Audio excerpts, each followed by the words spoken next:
Assalamualaikum warahmatullahi wabarakatuh. Apa kabar teman-teman semua? Semoga kita semua selalu dalam lindungan Allah Subhanahu wa Ta'ala ya. Diberikan nikmat sehat walafiat. Amin ya robbal alamin.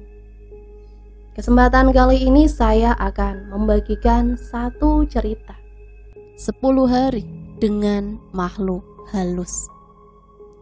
Seperti apa ceritanya? Mari kita mulai. Kisah salah satu followers yang mendapatkan kos-kosan murah. Tapi di luar dugaan, itu adalah gedung yang sudah lama kosong dan menyimpan banyak cerita mistis menurut masyarakat sekitar. Kejadian berlokasi di Bandung. Aku nggak akan kasih tahu spesifik lokasinya dan tokoh yang mengalami. Dan di sini aku akan bercerita dalam sudut pandang tokoh yang mengalami kejadian ini langsung. Perkenalkan, nama saya Andri. Kejadian yang akan saya ceritakan udah cukup lama, tapi membekas di ingatan saya sampai sekarang. Saya tidak akan menceritakan wilayah gedung tersebut demi kebaikan warga sekitar. Saya beranikan diri untuk merantau ke daerah lain dan cukup jauh dari tanah kelahiran. Dengan kondisi uang yang cukup, saya harus bisa mengelola keuangan agar dapat tetap hidup di sana. Salah satu caranya adalah mencari kos-kosan yang semurah mungkin, namun cukup layak untuk ditempati. H-1. Sebelum keberangkatan, saya bermimpi berada di dalam sebuah gedung yang asing, gelap dan kondisinya mengenaskan. Tembok yang hancur dan menghitam. Di mimpi tersebut pun saya melihat beberapa orang sedang asik mengobrol. Saya tidak tahu siapa mereka, tapi mereka tahu ada saya di sana.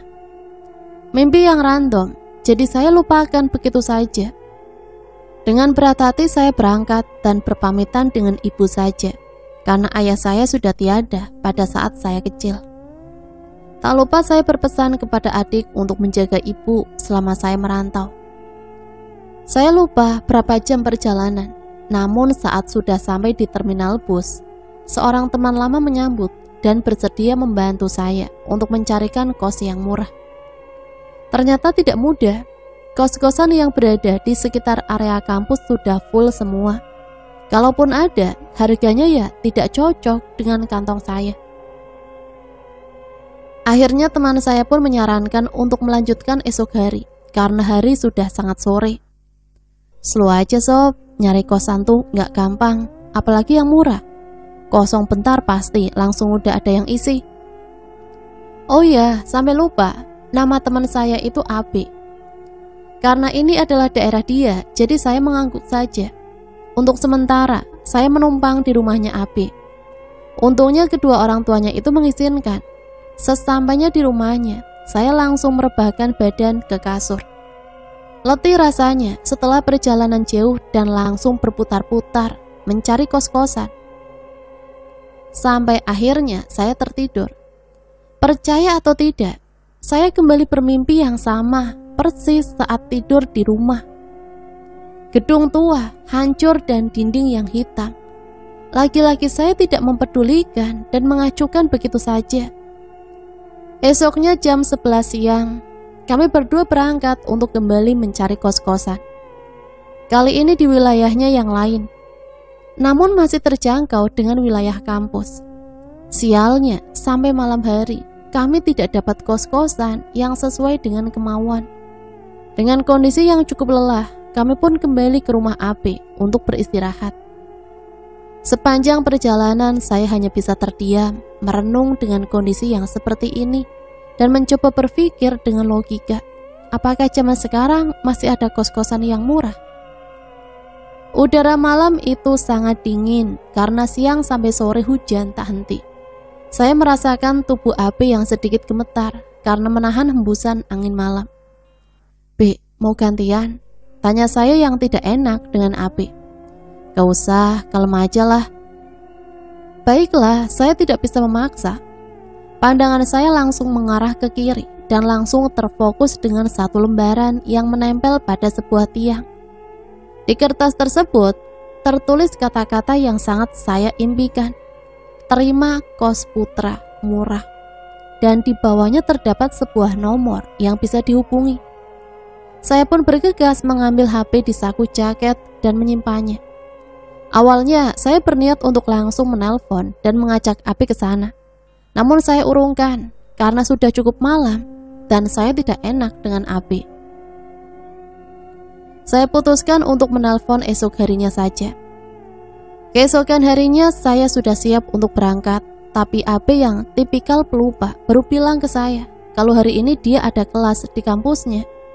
Kesal sedikit, tapi saya sadar diri saja. Sudah ditolong, gak mau juga saya komplain. Sorry ya sob, aku beneran lupa, ucap Abi yang terburu-buru karena telat.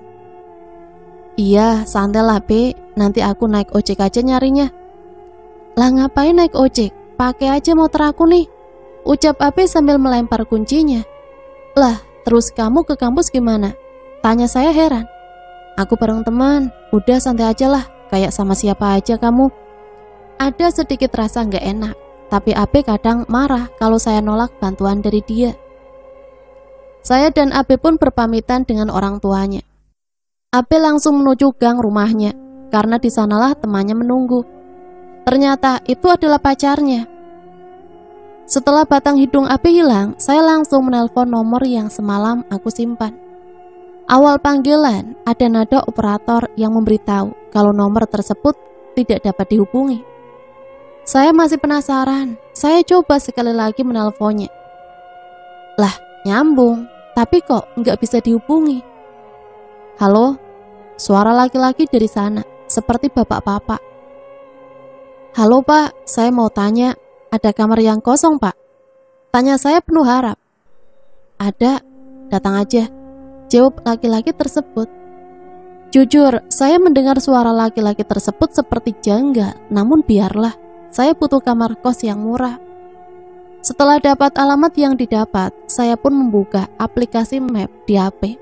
Jaraknya cukup jauh, sekitar 30 menitan dari rumah Abi. Di map tersebut tertera perjalanan memakan waktu 30 menit, tapi kenyataannya butuh 1 jam lebih untuk sampai ke sana. Selain karena macet, jalan menuju gedung kos itu yang masuk ke dalam perkampungan cukup menyulitkan. Akhirnya sampailah saya di depan gedung kosnya. Kos-kosan itu berada di pinggir jalan, namun di sekitarnya ada beberapa ilalang yang tinggi, dan juga jarak ke perumahan warga cukup jauh. Sederhana, gedung kos itu gedung satu-satunya di sini. Tak pedulilah, yang penting murah dan lihat dari luar sepertinya layak untuk dihuni. Gedung kos ini 2 lantai dan berbentuk letter U. Pagar depannya besar hingga lantai satunya tidak terlihat dari luar. Tapi kok sepi banget ya? Saya nggak lihat satupun manusia yang berlalu lalang. Suara pun tidak ada. Permisi, saya coba ketuk pagar besinya. Tak ada jawaban. Namun langsung ada seorang bapak-bapak yang membukakan pintu pagarnya. Saat pintu pagar terbuka, saya pun coba menyapa dengan ramah. Siang pak, ucap saya dengan senyum. Namun dibalas dengan ekspresi wajah yang datar dan dingin, lalu pergi begitu saja meninggalkan saya. Nih orang niat nggak sih bikin kos-kosan? Ucap saya dalam hati yang kesal melihat balasan bapak-bapak itu. Karena pagar sudah dibuka, saya pun masuk ke dalam. Saya lihat sekitar, tidak ada motor sama sekali. Semua pintu kamar tertutup rapat. Tapi saya rasa tempatnya cukup nyaman. Di saat saya dengan melihat-lihat sekitar, ada suara yang mencoba memanggil saya. Suara itu berasal dari arah belakang dan terdengar seperti suara nenek-nenek. Saya langsung menoleh. Benar saja, dia adalah pemilik gedung kos-kosan ini. Nek, saya tadi sudah menelpon dan katanya masih ada kamar yang kosong ya? Saya mencoba membuka pembicaraan. Iya, jawab nenek tersebut sembari berjalan masuk ke sebuah ruangan. Saya pun mengikuti beliau masuk ke dalam. Banyak benda-benda tua yang menjadi pajangan di dalam ruangan tersebut. Nek, kalau boleh tahu berapa ya harga per bulannya?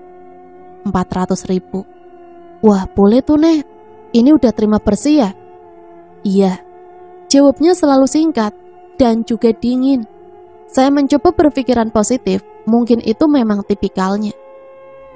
Saat itu juga saya langsung membayar sebagai tanda jadi dan besok sudah bisa untuk masuk ke kamar. Setelah dirasa beres, saya berpamitan untuk pulang karena hari sudah hampir sore. Oh iya, sebelum pulang, saya sudah diberitahu oleh nenek tersebut kalau kamar saya ada di nomor 2 sebelah kiri.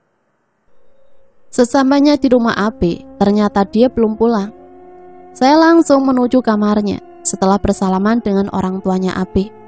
Semua barang saya rapikan agar besok tidak repot lagi saat berangkat ke kosan.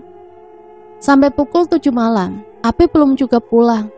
Kondisi badan yang capek membuat saya gampang untuk tertidur dan lagi-lagi bermimpi hal yang sama. Ketiga kalinya mimpi yang berulang, namun kali ini ada yang berbeda. Ada suara yang mengatakan, "Jangan." Setelah mendengar kata-kata itu, saya langsung terbangun. Entah gimana caranya, tapi tiba-tiba mata saya terbuka. Saya langsung melihat jam dan menunjukkan pukul 4 pagi. Di sebelah saya sudah ada AB yang terlihat lelap dalam tidurnya. Rasa kantuk masih saya rasakan, namun sulit untuk kembali menutup mata. Kali ini terlintas bayangan tentang mimpi-mimpi yang sudah saya alami. Takut? Tidak, namun saya penasaran apa maksud dari mimpi yang sama tersebut.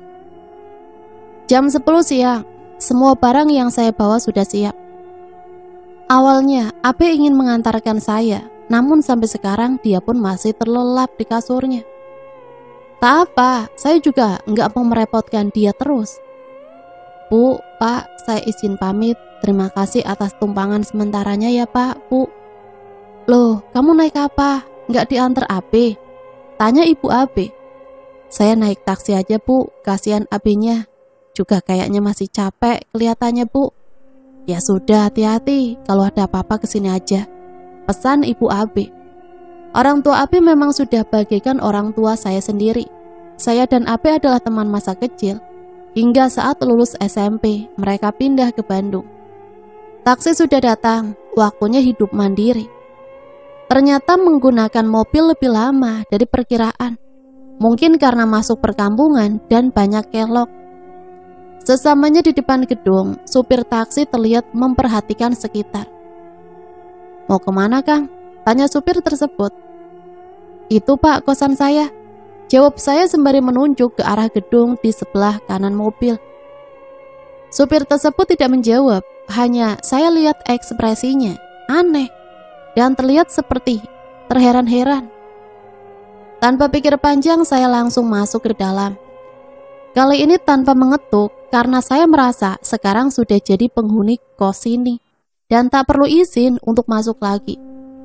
Sesamanya di halaman, nenek sang pemilik gedung kosan menyambut. Siang Nek. Tak dijawab, namun beliau langsung mengajak saya ke kamar dan memberi kuncinya lalu pergi begitu saja. Di sini saya belum merasakan hal aneh sama sekali. Masuk ke dalam kamar, menaruh barang. Suasana kamar terasa dingin, yang padahal tidak ada kipas ataupun AC. Tanpa pikir lama, saya langsung merapikan baju dan barang-barang yang lain. Saya malas kalau harus ditunda-tunda. Satu hal yang belum saya sadari adalah semenjak saya menginjakan kaki di kosan ini, belum sama sekali saya lihat orang selain bapak-bapak yang membukakan gerbang kos dan nenek pemilik gedung ini. Bahkan sampai sore pun tidak ada suara selain suara kicauan burung.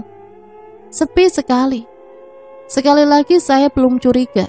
Pikiran saya mungkin penghuni lain di sini adalah pekerja kantoran yang berangkat pagi dan pulang sore. Saya berani sumpah, kamar ini terasa cukup dingin. Tak ada kipas ataupun AC, namun terdapat jendela yang mengarah ke belakang gedung kosan. Pemandangannya jelek, hanya alang-alang yang terlihat gersang. 2 hari lagi saya mulai masuk, jadi ada waktu 1 hari untuk saya melepas lelah setelah berputar-putar Bandung untuk mencari kosan ini. Di samping itu lumayan untuk menghemat uang juga. Memasuki maghrib, satu persatu lampu menyala. Saya masih terpaku di kasur karena malas untuk bergerak. Pintu kamar sengaja saya buka agar tahu kalau ada penghuni lain yang lewat kamar saya. Tidak ada TV, kesibukan saya hanya bermain medsos, Twitter salah satunya. Alam bawah sadar manusia itu hebat. Tanpa bisa melihat pun kita bisa merasakan jikalau ada yang memperhatikan kita, dan itulah yang saya rasakan. Saat sedang fokus dengan HP di tangan, saya merasa ada yang memperhatikan. Posisi tidur saya menghadap ke arah pintu. Sadar ada yang memperhatikan, pandangan saya langsung mengarah ke arah pintu kamar. Benar saja, ada seorang laki-laki sedang berdiri di depan pintu, terdiam memperhatikan saya, seakan merasa aneh. Pak, sapa saya dengan senyuman. Lagi dan lagi, tak ada tanggapan. Hanya ekspresi kaku dan dingin yang saya dapatkan. Sapa tak dijawab, laki-laki tersebut langsung pergi begitu saja. Ini kenapa sih orang-orang kosan kelakuannya sama semua? Tanya saya dalam hati. Saya bangun, niatnya ingin keluar kamar dan melihat apakah ada penghuni lainnya. Saya ingin tegur sapa dengan mereka. Tak enak rasanya, satu kos namun terasa asing. Saya lihat ada 4 orang lain berada di seberang kamar, berjalan sendiri-sendiri, seolah tak saling kenal. Saya ingin panggil, namun tak enak, takut disangka tidak sopan. Saya urungkan, nanti akan saya datangi satu-satu. Pukul 9 malam, lapar menyerang. Ingin makan, namun saya tidak tahu di mana tempat terdekat di sini. Mau pinjam kendaraan, tak enak karena tidak kenal. Jalan kaki, tidak. Jalanan gelap dan sepi. Jujur saya takut. Terpaksa saya pesan menggunakan aplikasi ojol. Saya pilih tempat makan terdekat agar ongkirnya murah. Sekitar 30 menit menunggu, sang driver menelpon. Kang, lokasi persisnya di mana ya? Saya sudah di titik ini. Iya di situ Pak, sebentar ya saya ke situ. Kang, ini serius, titik lokasinya? Tanyanya dengan nada tak percaya. Iya serius Pak, ini saya mau keluar. Saya langsung menuju depan kos, kasihan takut menunggu lama. Saat sudah menemui driver tersebut, saya langsung ambil makanan yang saya pesan dan membayarnya. Kang, serius tinggal di sini? Tanya dia masih heran. Iya, serius Pak, kenapa emangnya? Saya pun juga ikut penasaran. Ini gelap banget Kang, kondisi juga kayak gitu kok, bisa sih si Akang tinggal di situ? Pertanyaannya membuat saya makin heran. Apa yang gelap? Kondisi? Yang saya lihat gedung ini paling terang dan juga kondisinya bagus. Saya malas ngeladeninya. Udah Pak, makasih ya, saya lapar banget soalnya. Tidak dijawab, laki-laki pergi begitu saja. Terlihat seperti orang ketakutan driver tersebut. Masuk kamar dan tanpa pikir panjang langsung makan. Tapi ada yang aneh. Tiba-tiba saya mencium bau gosong. Saya cium makanan, bukan ini sumber baunya. Baunya sangat menyengat hingga nafsu makan saya hilang. Saya bangun dan mencari sumber bau ini, namun nihil. Tak saya temukan. Saya lihat semua pintu kamar tertutup rapat. Begitupun dengan ruangan nenek, pemilik gedung kosan ini. Saya coba melupakan, walau bau terus saya rasakan. Hampir 2 jam bau gosong itu berputar-putar di hidung saya. Tak tahan sebenarnya, namun saya tidak bisa apa-apa. Saya pakai baju untuk menutupi hidung.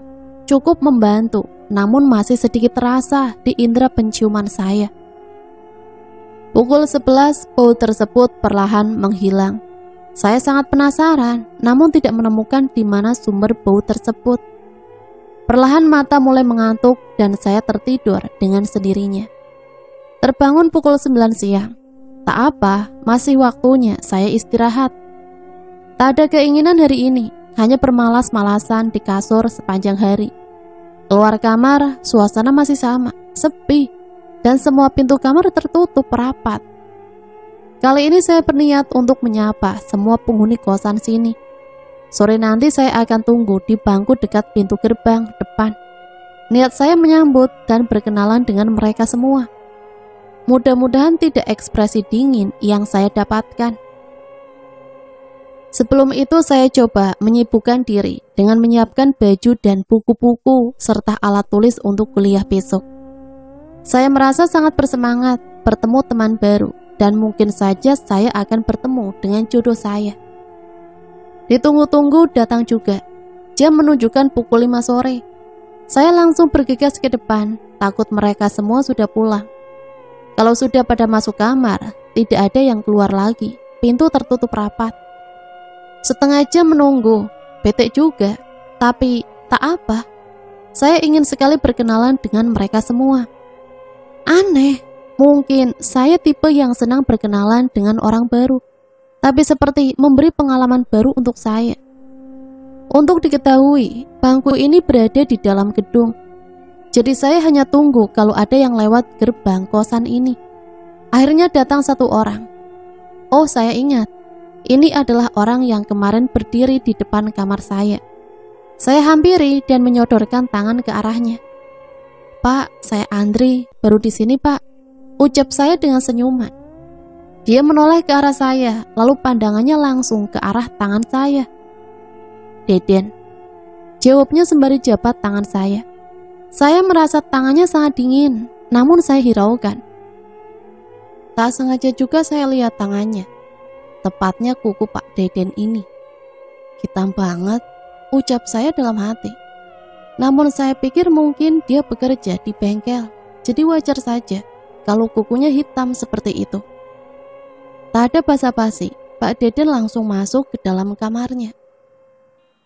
Tak lama datang kembali 2 orang secara bersamaan. Saya lihat wajah mereka datar, tanpa ekspresi, dan tatapannya seperti kosong. Saya sapa, mereka adalah Tatang dan Wowon. Lagi-lagi tangan mereka berdua terasa dingin. Saya kembali duduk sendirian. Mas Tatang dan Wowon sedang masuk ke dalam kamarnya. Tinggal 2 orang lagi, tapi kali ini mereka lama sekali. Karena jenuh, saya putuskan masuk ke dalam kamar. Lagi pula saya juga ngerasa gerah, ingin mandi. Oh iya, kamar mandi di kos ini ada di luar, jadi harus bergantian dengan yang lain.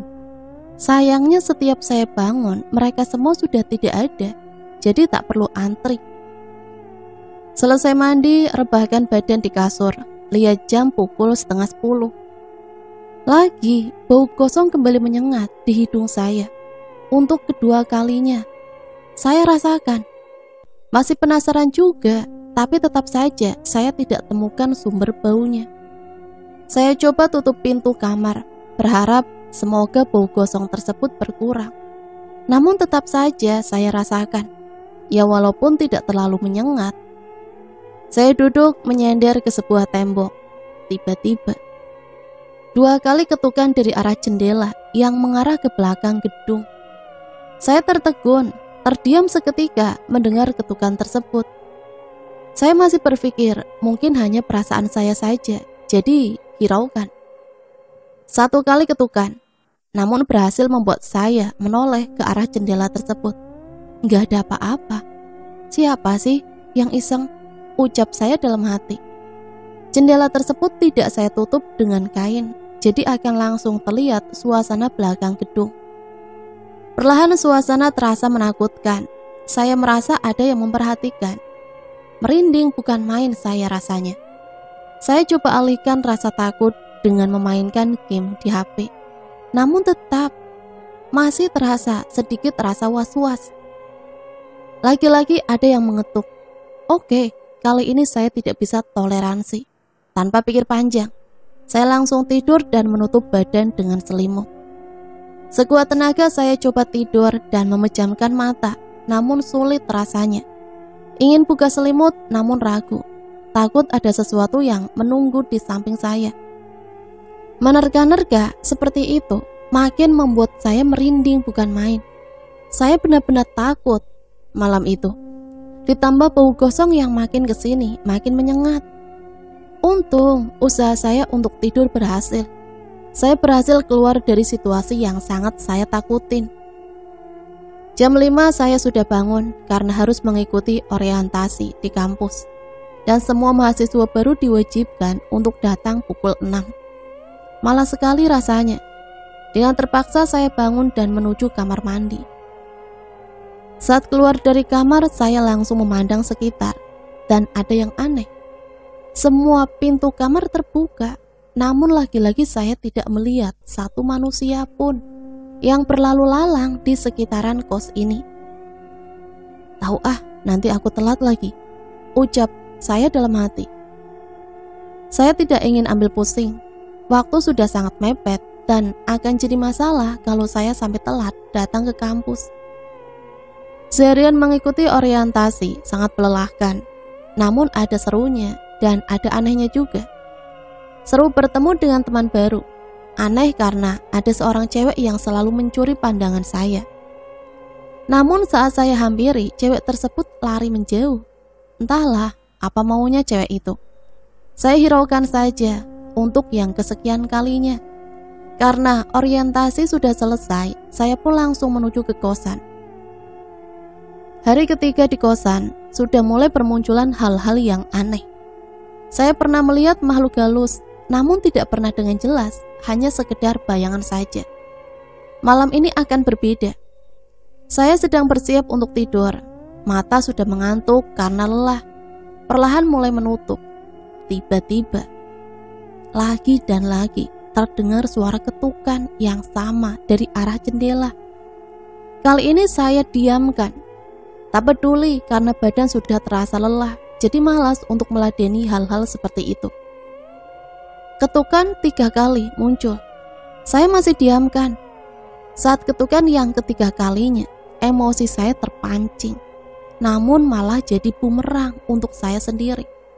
Saya bangkit, niat ingin mengamuk, namun langsung berubah drastis. Saat saya bangun dan menatap ke arah jendela, jelas dengan mata kepala saya sendiri, terlihat wajah pocong yang gelap. Matanya bersinar menyala, dan kain yang terlihat kotor. Saya teriak sekencang-kencangnya, dan badan mulai terasa sangat lemas. Saya langsung berlindung di bawah selimut, masih tidak percaya dengan apa yang saya lihat. Badan terasa gemetar, luar biasa. Ingin saya lari, namun rasanya sudah tidak ada tenaga lagi. Butuh 20 menit untuk menenangkan tubuh saya. Lama memang, karena itu adalah pertama kalinya saya melihat dengan jelas sosok pocong yang menurut saya paling seram dibanding dengan sosok lainnya. Perlahan saya buka selimut, ingin tidur pun percuma dengan keadaan takut seperti ini. Nafas yang awalnya cepat sekarang sudah mulai melambat. Saya nggak mau lagi lihat ke arah jendela. Tak peduli walaupun ada suara ketukan lagi. Untuk mengalihkan rasa takut, saya memainkan HP. TV baru akan ada besok dan itu pun hasil dari sumbangan AP untuk saya. Sedang asik browsing, terdengar suara orang berjalan di lantai 2. Setahu saya di kosan ini hanya kami berenam penghuninya. Kamar yang ada di atas kosong, tidak ada sama sekali yang menempati. Dan juga gelap karena tidak dinyalakan lampunya oleh nenek pemilik gedung ini. Mungkin si nenek lagi bersih-bersih di atas. Coba berpikir positif agar tidak terbawa takut. 5 menit kemudian setelah langkah kaki tersebut, samar-samar telinga saya mendengar suara tangis. Suara itu berasal dari arah jendela yang berarti ada di luar.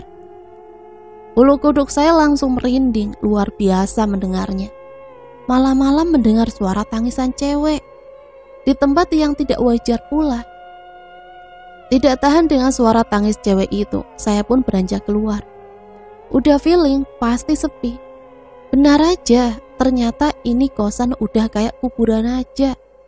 Gak ada satupun makhluk yang berkeliaran. Saya duduk di depan kamar sambil mendengarkan lagu, biar gak kepikiran sama itu suara nangis. Tidak lama ada suara motor masuk. Saya noleh, ternyata Mas Tatang. Saya liatin dan coba sapa dia. Mas, baru pulang. Dia menoleh ke arah saya, tapi tidak menjawab. Ekspresi mukanya tetap dingin. Melihatnya saja udah bikin saya merinding, seperti bukan manusia pada umumnya. Dia jalan ke arah kamarnya. saya benar-benar perhatiin gerak dia. Kebetulan kamarnya itu ada di seberang, jadi bakal kelihatan isi kamarnya kalau pintunya dibuka. Dan saat Mas Tatang buka pintu kamarnya, ada yang mengintip kepala melalui celah pintu. Seorang anak kecil seperti senyum ke arah saya. Saya cuma bisa diam, bukan tanpa alasan, tapi karena mata anak itu menyala samar. Kamar yang gelap makin memperjelas cahaya matanya itu. Niat mau ngasih tahu Mas Tatang, tapi dia keburu udah masuk kamarnya dan ditutup pintunya. Jujur saya mau beranjak saat itu, tapi badan gak bisa digerakkan sama sekali. Saya hanya bisa baca-baca doa ayat kursi. Saya memaksa mata buat menutup. Syukurlah tak lama saya bisa bergerak dan langsung kembali masuk ke kamar. Untungnya suara tangis itu sudah tidak ada lagi. Hening, tidak ada TV sama sekali, cuma HP yang saya pegang. Saking heningnya, suara langkah kaki pun bisa terdengar sampai ke dalam kamar saya. Ya, lagi-lagi ada yang mengganggu. Selama setengah jam, saya berusaha buat tidur, tapi susah karena kebayang tangisan dan tatapan anak kecil itu. Tiba-tiba terdengar suara minta tolong. Tolong, panas, tolong. Suaranya lirih dan berasal dari depan kamar saya. Jujur, saya bukan tidak ingin menolongnya, tapi yang jadi alasan saya tidak mau bangkit dari tempat tidur adalah di kosan ini tidak ada cewek sama sekali. Dan suara minta tolong itu adalah suara cewek. Kalau nenek yang punya gedung, saya hafal suaranya, tapi yang ini bukan. Lagi-lagi suaranya terdengar. Tolong, anak saya, tolong.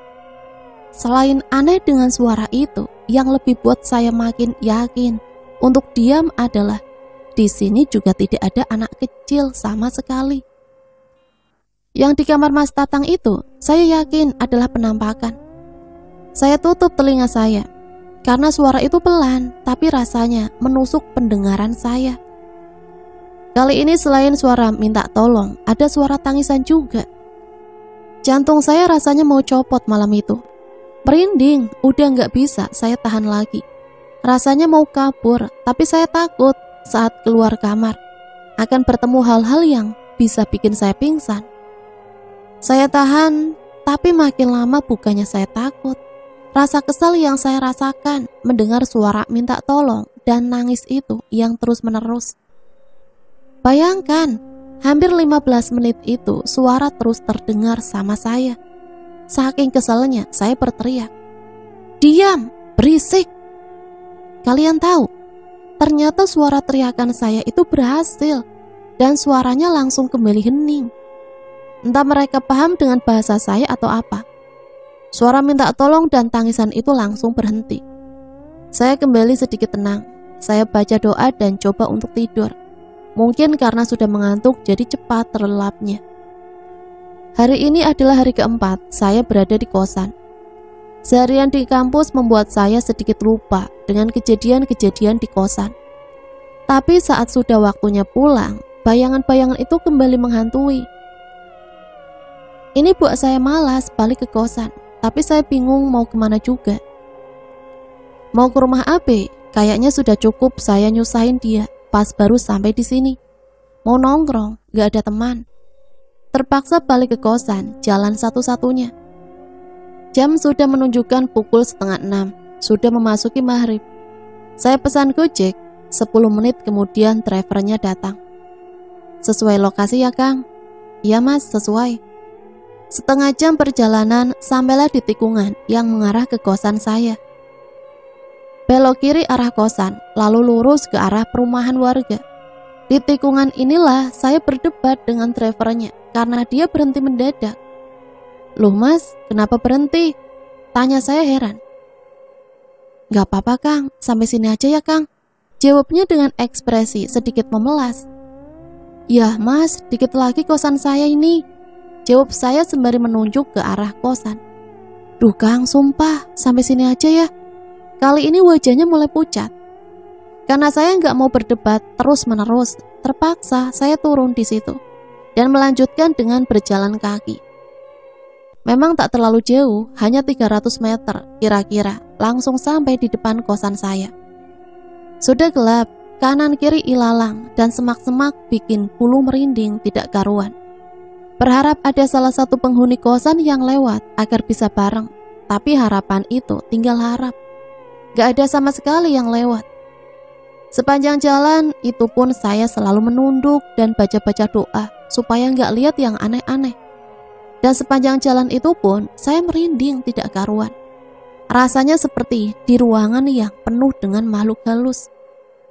Kira-kira 100 meter sampai kosan, pandangan saya mengarah ke gedung. Entah kenapa rasanya jauh sekali. Tapi lagi-lagi aneh, saat saya melihat ke sana, ada beberapa orang yang berlarian keluar dari arah dalam kosan saya. Dan yang lebih anehnya lagi, orang-orang itu keluar dari arah dalam kosan itu. Tidak ada satupun yang saya kenal. Jumlahnya pun ada sekitar 7-10 orang. Mereka semua berlarian ke arah saya yang terpaku kebingungan. Saat orang-orang itu lewat, saya coba panggil dan tanya ada apa. Mereka semua lari, tapi mereka semua diam. Salah satu orang saya lihat, yaitu ibu-ibu yang menggendong anaknya. Saya tanya, tidak dijawab, dan laki-laki wajahnya dingin sekali. Mereka yang berlari seakan tidak menganggap ada saya di situ. Bahkan sekedar memberitahu saja, tidak sama sekali. Karena penasaran, saya pun langsung berlari ke arah kosan. Lalu saat sampai di depan, saya terdiam. Terdiam karena ternyata tidak ada apa-apa, sepi seperti biasanya. Saya langsung menoleh ke arah orang-orang yang berlarian tadi, dan mereka tidak ada sama sekali. Sepanjang jalan itu kosong, gelap. Mereka semua seakan hilang begitu saja. Logikanya secepat apapun orang lari dengan jarak hampir 300 meter, pasti akan kelihatan juga. Apalagi ada ibu-ibu yang saya lihat gendong anaknya. Apa mungkin bisa lari secepat itu? Sudah capek ngalamin hal seperti itu, bikin saya benar-benar lemas. Saya berjalan pelan ke arah dalam, tidak peduli mau ada apa nanti. Mau ada pocong, nangis, minta tolong, atau anak kecil, masa bodoh. Saya tidak peduli saat itu. Sampai kamar, saya langsung menuju kasur, karena badan rasanya benar-benar letih saat itu. Bahkan saya tidak sadar kalau sampai ketiduran, dengan baju yang belum saya ganti. Tapi saya bersyukur jadi tidak ngerasain gangguan-gangguan kayak kemarin lagi. Hari kelima sampai ke-7 pun sama. Banyak kegiatan di kampus membuat saya selalu langsung tidur begitu sampai di kamar. Feeling saya sepertinya mereka takut ganggu saya lagi karena teriakan waktu itu. Ternyata saya salah. Hari ke-8 puncaknya gangguan. Dengan gemetar saya ceritakan ini semua. Saya gak berharap kalian percaya, tapi inilah yang saya alami saat itu. Hal-hal yang membuat kita takut itu kadang susah untuk dilupakan. Bahkan ingat sedetail-detailnya. Hari itu saya sakit, mungkin karena kelelahan dengan banyaknya kegiatan kampus. Saya juga tipe orang yang punya imun rendah, jadi mudah lelah dan juga gampang banget buat sakit. Saya pernah dengar kata-kata teman saya yang indigo. Ketika keadaan kita lagi kurang fit dan lagi lelah juga, kita juga gampang buat diganggu dan gampang buat ngerasain hal-hal gaib. Nah, itu benar atau tidak? Tapi saya rasakan itu. Dari bangun tidur, badan saya sangat lemas. Pesan makanan pun dengan aplikasi online. Dan saat saya ambil pun, lagi-lagi ekspresi wajah drivernya seperti orang bingung. Entahlah, saya nggak mau pikiran juga. Memasuki waktu maghrib, suasana kembali hening. Saya cuma bisa tiduran di kasur. Saya tidak memberitahu Abi karena menurut saya sakit ini masih bisa sembuh dengan sendirinya nanti. Cukup istirahat saja, menurut saya udah bisa bikin sembuh. Saya lupa waktu itu jam berapa. Posisi masih sama, ada di kasur. Tiba-tiba ada suara dari arah depan kamar. Suara yang aneh menurut saya. Suara itu seperti benda diseret. Dari yang tadinya pelan, saya dengar hingga akhirnya suara itu berhenti di depan kamar saya. Saya sadar, tapi cuma bisa diam. Merinding mulai saya rasakan. Dalam hati bertanya-tanya, itu suara apa? Mau bangun tapi malas gerak dan juga takut yang aneh-aneh. Saya diamkan, mungkin ada sekitar 30 menitan. Suara itu nggak ada lagi. Biarlah, yang penting nggak ganggu saya sampai ke dalam. Tapi tidak lama, ada yang mengetuk pintu kamar saya. Saya diamkan, kalaupun iseng pasti nggak akan ngetuk lagi. Pintu kamar saya diketuk lagi, karena malah saya pun teriak, "Siapa?" Nggak ada jawaban, tapi kembali ngetuk. "Siapa sih? Tinggal ngomong aja susah amat," ucap saya dengan kesal. Kesal, saya langsung bangun dan menuju pintu kamar. Saat pintu dibuka, saya lihat kanan dan kiri, tidak ada siapa-siapa. Saya tutup lagi pintu. Saat itu saya masih masa bodoh karena sedang sakit juga. Baru mau rebahin badan di kasur, ada yang mengetuk lagi. Tapi cuma sekali ketukan. Saya langsung berlari dan buka pintu dengan cepat agar tahu siapa yang iseng. Tapi ternyata saya tidak melihat siapapun. "Bisa diam nggak? Aku lagi sakit," teriak saya karena kesal. Saya tutup pintu dengan keras. Jujur saat itu saya emosi. Karena sedang sakit, masih saja ada yang mengganggu. Hening 10 menit, ada yang mengetuk tembok kamar saya. Asalnya dari kamar sebelah yang kosong. Kesal juga, saya balas dengan pukulan dan teriakan. "Diam setan!" Sukses, nggak ada lagi yang ngetuk dinding kamar. Rasanya malam itu akan berat buat saya dan gak akan saya lupakan juga. Setengah jam hening, saya tidak bisa tidur. Obat yang saya minum padahal punya efek samping bisa bikin ngantuk. Tapi entah kenapa malam itu mata saya terasa seger aja.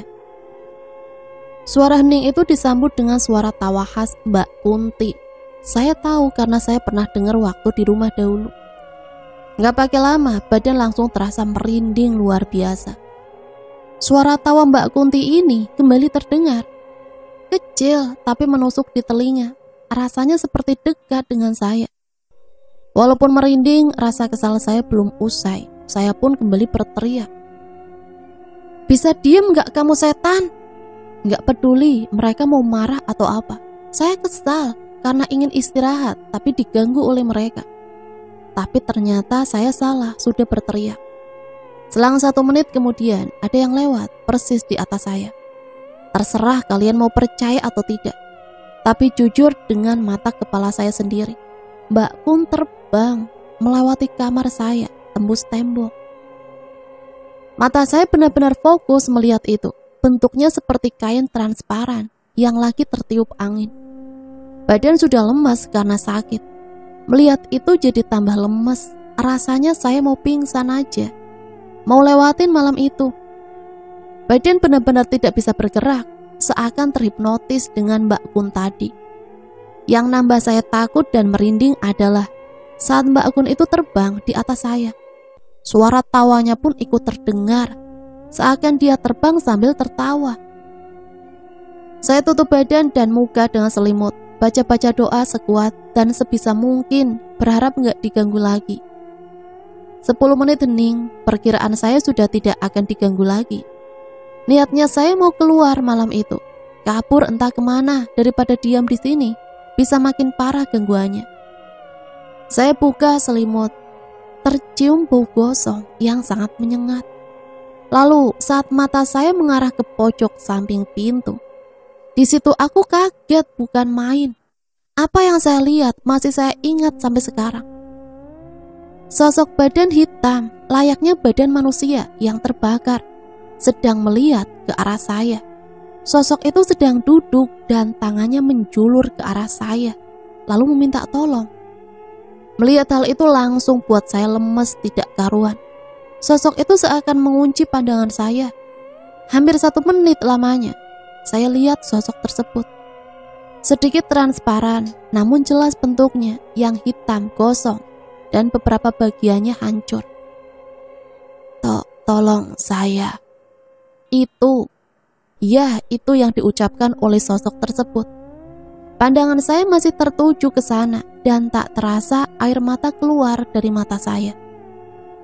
Tak lama sosok itu hilang, barulah saya bisa bergerak dan langsung bangun menuju pintu kamar. Tapi, pintu terkunci. Dengan keadaan panik, lemas, dan menangis, pintu kamar saya tidak bisa dibuka. Padahal kuncinya ada dan saya buka, namun tetap tidak bisa. Seakan ada yang mengunci dari luar. Ya Tuhan, tolong saya, ucap saya dengan keadaan menangis. Saya terus coba mainkan gagang pintu. Kunci saya coba pun tetap saja nihil. Saya pasrah sambil menangis. Saya duduk di tembok sebelah pintu. Tak lama bau gosong kembali saya rasakan. Wajah saya berada di antara dengkul, jadi pandangan kanan dan kiri tidak terlihat. Saat bau gosong itu muncul, saya tidak mau mengangkat kepala ini karena takut melihat sosok itu lagi. Tapi entah kenapa seolah-olah ada yang mengangkat kepala saya dan mengarahkan ke arah kiri. Inilah yang tidak saya lupakan sampai sekarang. Sosok gosong tadi sekarang persis di samping saya. Wajahnya sangat dekat dengan saya. Dengan jelas saya lihat kulitnya yang hitam dan bersisik, tulang tangannya dan badannya, serta tulang kepalanya sangat jelas. Kedua matanya bolong, dan sosok itu membuka mulutnya yang membuat saya jadi menggigil. Melihat gigi dan rongga tenggorokannya. Ya Tuhan, ampun, tolong. Itulah kira-kira yang saya ucapkan setelah melihat sosok itu. Berteriak sekeras-kerasnya dan menangis sejadi-jadinya. Tak lama pandangan saya gelap. Mata saya terbuka, saya lihat jam dan menunjukkan pukul 3 sore. Ya, selama itu saya pingsan. Pertama kalinya dan dengan jelas melihat sosok yang mengerikan dan menakutkan persis di depan muka saya. Posisi saya masih di tempat yang semalam. Saya bangun dan duduk di kasur. Perut terasa sangat lapar dan saya langsung pesan menggunakan aplikasi online. Ada 3 driver yang menolak pesanan saya. Padahal dekat dan juga ini masih sore, tapi entah kenapa pada nolak semua. Sampai akhirnya ada 1 driver yang memberi pesan di dalam aplikasi tersebut ke saya. Kang, ini benar teh alamatnya. Begitu kira-kira pesannya. Iya benar mas, kenapa emangnya? Gak bercanda Kang. Ngapain saya bercanda, ini alamat kos saya mas. Perlahan saya mulai tersadar, ada yang aneh memang dengan kos ini. Melihat semua ekspresi driver yang saya pesan, hampir semua. Kang, itu gedung udah lama kebakaran, sumpah. Balas driver tersebut. Melihat balasan driver itu, pikiran saya langsung mengulang kejadian-kejadian yang saya alami selama di sini. Memang ada masuk akalnya, bau gosong, sosok gosong, dan penghuni kos ini, serta pemilik yang sama anehnya. Buat saya hampir percaya. Tapi entah kenapa, saya buang itu semua pemikiran. Pesanan saya langsung di-cancel oleh driver tersebut. Mau gak mau, saya harus jalan kaki, beli sendiri makanan di luar. Sebelum itu saya mandi dulu, biar badan segar. Saat keluar kamar menuju kamar mandi, di seberang kamar saya lihat Mas Wawon sedang berdiri di depan kamarnya. Dia seperti memperhatikan saya. Mas, tegur saya dengan senyum, tapi dia langsung masuk ke dalam kamarnya. Buset dah, gitu amat. Gerutu saya dalam hati. Saya kembali jalan ke kamar mandi, dan lagi-lagi hal aneh saya rasakan. Saat di depan kamar mandi, saya berpapasan dengan Mas Wawon yang sebelumnya saya lihat masuk ke dalam kamarnya. Kaget bukan main, saya benar-benar terdiam di situ. Loh mas, bukannya tadi masuk kamar? Kok bisa ada di sini? Tanya saya yang kebingungan. Pertanyaan saya tidak dijawab, dia langsung berjalan meninggalkan saya. Tapi saat Mas Wawon lewat depan saya, tercium bau gosong yang sangat menyengat. Disinilah saya mulai curiga. Perkataan driver tadi mulai terpikirkan oleh saya. Niatnya setelah beli makan, saya mau menunggu di bangku depan. Saya mau ajak ngobrol Mas Deden dan Mas Tatang karena mereka berdua tidak ada di sini sekarang. Jam 5 sore, saya sudah duduk seperti sebelumnya, menunggu mereka datang yang pulang dari tempat bekerjanya. Setengah jam kemudian datang Mas Tatang, masuk dan menghiraukan saya begitu saja. Saya panggil, namun dia tidak menoleh sama sekali. Ya udah, saya biarkan, mungkin sedang lelah baru pulang kerja. 10 menit kemudian, Mas Deden datang. Kali ini dia menoleh ke arah saya. Tapi ya tetap saja, sama seperti Mas Tatang, cuekin saya. Kesal, saya langsung masuk ke dalam kamar. Di dalam kamar pun pikiran saya memutar-mutar. Karena pesan dari driver tersebut, saya jadi kepikiran apa benar yang diomonginya itu. Tapi di satu sisi saya sedikit tidak percaya, walaupun sudah sering diganggu di sini. Mungkin karena harga kos yang murah, jadi nalar saya menepis semuanya. Aku samperinlah satu-satu daripada penasaran, ucap saya dalam hati. Jam 7 malam, saya tahu mereka semua ada di kamarnya karena tidak ada suara motor yang menyala. Dan saya juga lihat dengan mata kepala sendiri kalau mereka semua masuk ke dalam kamarnya. Saya bangun, berjalan menuju arah kamar Mas Deden.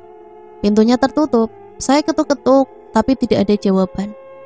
Kali ini saya benar-benar kurang ajar. Seenaknya buka pintu kamar orang lain. Tapi karena saya penasaran, saya harus lakuin itu. Saya buka kamarnya, gelap, tidak kelihatan apa-apa di dalamnya. Bermodalkan lampu dari HP, saya terangi dalam kamarnya, dan saya terdiam saat itu juga. Saya tidak melihat satupun benda ada di dalam kamarnya Mas Deden. Bahkan kasur pun tidak ada sama sekali. Kamarnya benar-benar kosong, total, layaknya ruang baru.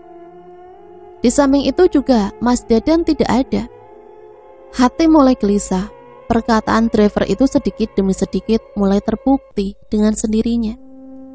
Saya tinggalkan kamar Mas Deden dengan kondisi pintu terbuka lebar dan menuju kamar Mas Wowon.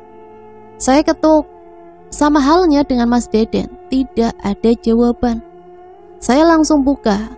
Lagi-lagi kondisi yang sama dengan kamar Mas Deden. Tidak ada barang, kasur, bahkan orangnya pun tidak ada. Pikiran mulai kacau, merinding saya rasakan saat itu. Tapi masih berusaha buat yakinin diri sendiri kalau ini benar-benar kosan nyata. Kali ini saya tidak mengetuk pintu kamar Mas Tatang. Saya sudah tidak peduli lagi saat itu. Dan saat pintu terbuka, semua kondisi kamar sama, kosong. Gak ada satupun barang, dan manusianya pun tidak ada sama sekali. Lemas, badan saya benar-benar lemas saat itu. Saya berjalan ke arah depan menuju tempat duduk dekat gerbang. Pikiran saya kacau saat itu. Badan merinding luar biasa. Saya gak tahu harus apa, benar-benar buntu. Tak lama terdengar suara pintu terbuka. Saya menoleh mencari sumber suara pintu tersebut. Suara itu berasal dari kamar Mas Deden. Saya cuma bisa diam, gak bisa ngomong sama sekali. Pandangan saya terfokus ke arah sana. Pikiran saya carut-marut, masih ingat kalau pintu kamarnya itu saya buka saat saya tinggalkan. Saya tidak bisa kaburkan pandangan. Saya seakan menunggu sosok yang keluar dari kamar tersebut. Waktu terasa seperti berjalan lambat. Jantung saya benar-benar berdetak dengan kencang. Bulu merinding luar biasa. Dan benar, yang saya lihat Mas Deden, tapi dengan kondisi yang berbeda. Saya kenal wajahnya seperti apa. Tapi kali ini semuanya berubah dengan drastis. Tidak seperti yang saya lihat sebelumnya. Dia keluar dengan keadaan menggosong. Seluruh badannya hitam, gosong. Kondisi tangan kirinya tidak ada sama sekali. Perlahan dia mengesot ke arah saya. Bodohnya saya terpaku di situ. Pandangan saya pun seperti terkunci di arah dia. Makin lama sosok tersebut makin dekat. Keringat terasa di dahi saya. Ingin rasanya saya menangis, namun sulit. Belum usai dengan sosok Mas Deden yang sedang mengesot ke arah saya. ada hal yang lebih mengagetkan lagi. Saya baru tersadar kalau ternyata di samping ada sosok yang juga sedang duduk dekat dengan saya. Perlahan saya menoleh, itu adalah Mas Tatang. Tapi wajahnya hancur tidak karuan, kulitnya sama gosongnya dengan Mas Deden, dan sedang menatap saya. Dari mulutnya terdengar suara, "Tolong." Saya berteriak sekeras-kerasnya. Kali ini saya bisa bergerak. Saya merasa ada yang menepuk pundak, hingga bisa membuat saya lari meninggalkan kos tersebut. Saat lari sekuat tenaga dengan keadaan sambil menangis, saya tidak ingin melihat ke belakang. Pokoknya lari sejauh mungkin dari kosan itu. Sampai akhirnya, saya berhenti di dekat pos satpam komplek. Saya duduk, menangis, dan tertunduk. Pikiran kacau, banyak pertanyaan yang berputar-putar di dalam otak. Hingga sebuah tepukan pundak membuat saya kaget dan menoleh. "Kenapa, Kang?" tanya laki-laki itu. Seorang satpam komplek yang berjaga di pos tersebut menghampiri saya. Dia penasaran melihat saya berlari dan duduk di situ dengan keadaan menangis. Saya belum bisa jawab saat itu. Pikiran masih kacau. Jiwa saya benar-benar terguncang. Badan gemetar luar biasa dan sudah dibasahi oleh keringat. Bahkan sendal pun saya tidak pakai. "Di pos saja, ayo Kang," ajak Pak Satpam tersebut. Saya menuruti dan dibopong oleh beliau karena jujur saat itu badan saya lemas rasanya. Saya duduk di dalam pos, saya diberi air putih. "Minum dulu Kang, biar tenang," ucap beliau sembari memberi gelas. Saya minum, saya lihat sekitar, hanya beliau saja sendirian. Sebut saja beliau dengan Bapak Kosim. Pak Kosim terus berusaha menenangkan saya dan ingin saya ceritakan apa yang saya alami hingga jadi seperti ini.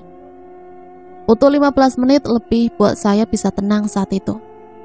Gemetar mulai perlahan menghilang dan nafas saya mulai stabil kembali. Setelah itu saya baru siap untuk bercerita semuanya.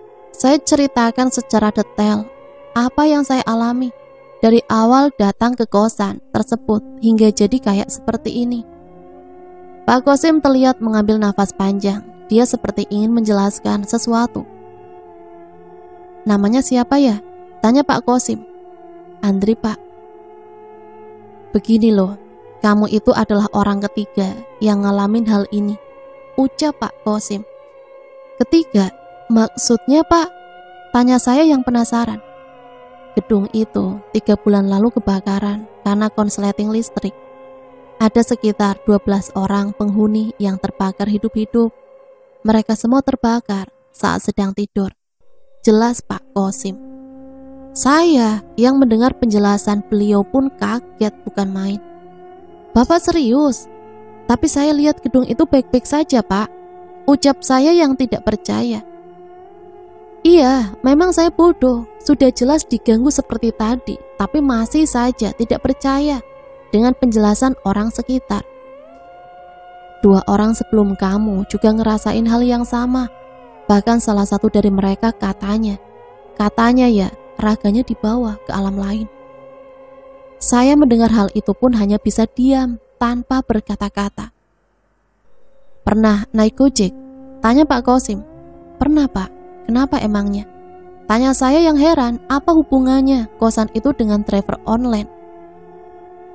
"Ada yang mau antar sampai ke depan gedung itu enggak?" "Ada Pak, tapi ya gitu, ekspresi muka mereka heran semua." "Ya itu karena mereka sering dapat orderan dari makhluk di gedung itu. Ada yang diantar dan gak keluar lagi. Ada yang pesan makanan, tapi pas sampai lokasi, bentuk gedungnya hancur. Macam-macam lah pokoknya," jelas panjang lebar Pak Kosim. Tak lama ada 2 orang bapak-bapak datang dan bertanya, ada apa dan siapa saya. Pak Kosim menjelaskan apa yang saya alami dan bapak-bapak itu pun langsung kaget bukan main. Yang saya bingung adalah makin lama makin banyak warga sekitar berkumpul di pos ini. Seakan saya seperti maling yang siap diajar ramai-ramai. Entah gimana caranya, tapi apa yang saya ceritakan tersebut tersebar cepat malam itu. Hingga akhirnya salah satu warga, sebut saja Pak Dani, menawarkan saya untuk tidur malam ini di rumahnya. Ada usul dari warga untuk datang ke gedung itu untuk menghancurkan sisa puing rumahnya dan membawa orang pintar. Warga sudah resah dengan keberadaan gedung bekas terbakar tersebut. Ternyata banyak warga sekitar yang juga sering dijailin sama makhluk-makhluk di gedung tersebut. Parahnya, ada anak kecil yang hilang dan ditemukan dalam gedung itu. Pak Dani langsung mengajak saya ke rumahnya. Saya pun menuruti karena memang tidak tahu harus kemana lagi. Ingin mengabari AB, tapi tak enak karena sudah malam dan juga jauh rumahnya. Sampai di rumah Pak Dani, saya ditawari makan.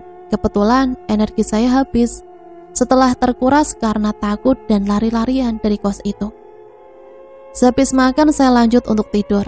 Besok niatnya saya dan warga ke sana sekalian sambil mengambil barang saya. Jam 11 siang, banyak warga yang sudah berkumpul. Ramai-ramai kita ke sana dan berjalan kaki. Rasanya seperti ingin tawuran warga saja karena banyak yang bawa palu dan linggis. Saya bawa badan dan pakai baju anaknya Pak Dani. Udah gitu cewek lagi anaknya. Sampai di gedung tersebut saya kaget bukan main. Apa yang saya lihat sekarang berbeda jauh dengan apa yang saya lihat saat pertama kali datang ke sini. Tembok yang hitam dan hancur. Beberapa bagian sudah ditumbuhi oleh pohon semak. Saya diam, lemas. Bagaimana saya hidup selama 10 hari di sini? Saya tidur di mana? Saya mandi di mana? Baju saya gimana? Lalu motor-motor yang terparkir di sini kemana? Pertanyaan-pertanyaan seperti itu berputar-putar di pikiran saya. Kang, tinggal di sini kemarin? Tanya salah seorang warga. Iya, jawab saya yang lemas. Berapa lama? Kok bisa sih? 10 hari lah kira-kira. Saya juga nggak paham mas. Saya datang ke sini aja bagus banget ini gedung. Banyak warga yang bertanya-tanya. Mereka penasaran dan heran bagaimana saya bisa tinggal di sini dengan makhluk halus tersebut. Saya berjalan ke arah kamar, bekas kamar. Niat hati ingin ambil barang saya, tapi nihil. Percaya atau tidak, barang saya semuanya hangus, tidak terbekas. Tak ada yang bisa diselamatkan juga. Entahlah, masa bodoh, udah cukup dengan kejadian semalam. Dan ditambah hal seperti ini, bisa membuat pecah kepala saya lama-lama. Tak lama Abe datang dengan wajah yang keheranan dan sepertinya banyak pertanyaan yang mau dia tanya ke saya. Belum mengucapkan, saya langsung naik motornya dan meminta dia bawa saya pergi jauh-jauh dari sini. Selama di perjalanan, saya menceritakan detail apa yang saya alami, mulai dari melihat motornya di siang hingga tadi malam. Memang susah buat percaya, tapi ya inilah apa yang saya alami. Bahkan saya sendiri pun tidak percaya bisa mengalami hal seperti itu.